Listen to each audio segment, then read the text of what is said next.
My self-esteem demanded it. Our next movie is named Dangerous Liaisons, retitled from the long-running London and New York stage hit Les Liaisons Dangereuses. I'm starting those French lessons next week. Yeah. It's a tragic comedy of manners and immorality based on the scandalous 18th century novel of the same name about a Viscount and a Marquise who dare each other to play dangerous romantic games until they're destroyed by the unexpected experience of real love of all things.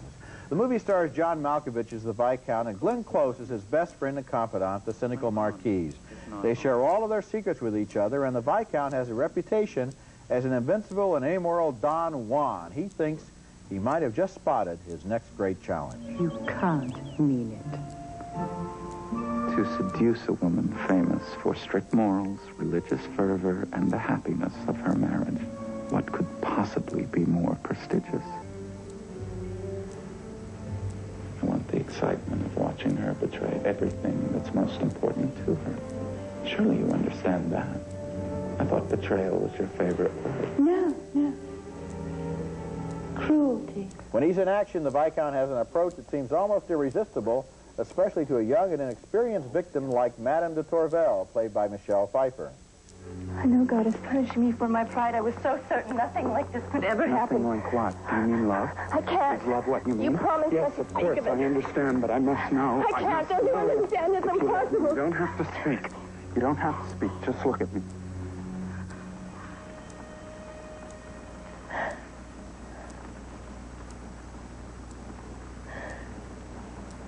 The screenplay by Christopher Hampton, based on his play, has a lot of great exchanges in it, including this advice from a wise old woman, played by Mildred Natwick. Do you still think men love the way we do? No. Men enjoy the happiness they feel. We can only enjoy the happiness we give. Then the unexpected happens. The Viscount really does fall in love with a young woman. His old friend is enraged with jealousy. There's nothing a woman enjoys so much as victory over another woman. Except you see, Vicomte, my victory wasn't over her. Of course it was. What do you mean? It was over you. You loved that woman, Vicomte. What's more, you still do. Quite desperately. If you hadn't been so ashamed of it, how could you have treated her so viciously? You couldn't bear even the vague possibility of being laughed at. And this has proved something I've always suspected. That vanity and happiness are incompatible. Dangerous Liaisons is a wonderfully well-written and acted movie, and I especially enjoyed those qualities in it.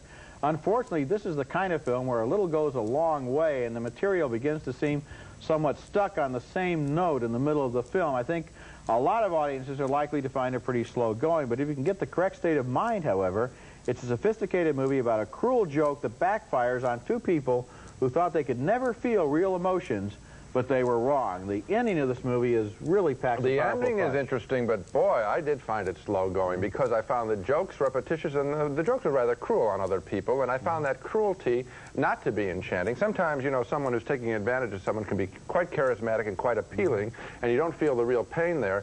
Maybe it's a strength of the movie that it was so painful, but also I just thought that these are very distasteful characters. Well, that were but being Gene, played. here I have to disagree with you. I think you're missing the whole point. It's a movie about cruel, distasteful people. I They shouldn't be that. charismatic. They should be cruel and distasteful, and at the end they get their comeuppance because of their evil behavior. Then let me ask you, why did you say that a lot of it goes, a little bit of it goes a long way? That's exactly my point. Because of the manner of dialogue and because of the repetitious situations. Yes. Not because they were cruel. Of course they were cruel. It's a movie about cruel people. What I'm saying is, when you see the cruelty repeated, then it becomes boring for me. I thought it was in fine dress, but I thought that the writing of the picture didn't make it for me, and I got bored until there's a snap around at the end. Coming up next.